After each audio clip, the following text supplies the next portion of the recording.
Hey y'all, first things first, you want to get an accurate fit for your shelf. So you want to measure the top and sides of your stove. A lot for 1.5 inches on both sides of your stove, just to give it a little bit of wiggle room. And it worked perfectly for me because the wood I chose is about 1.5 inches thick.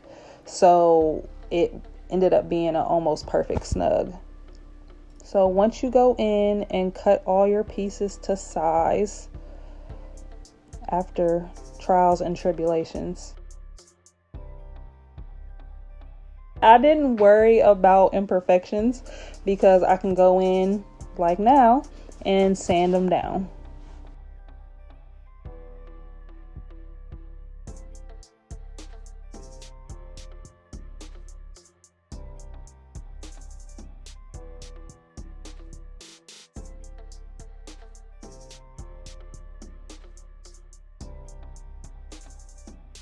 After sanding it down for 11 hours, honey, I just made sure to go behind it with my hand just to make sure it was all nice and smooth, no wood splinters sticking up, because we don't need that energy.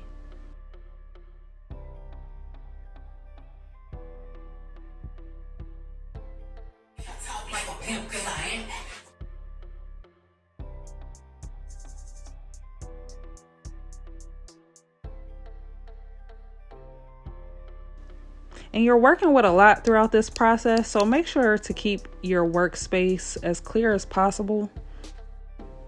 And for this next phase, you're going to get into the appearance. So we're going to be piecing everything together, painting it. As you can see, I used spray paint just because it was quicker.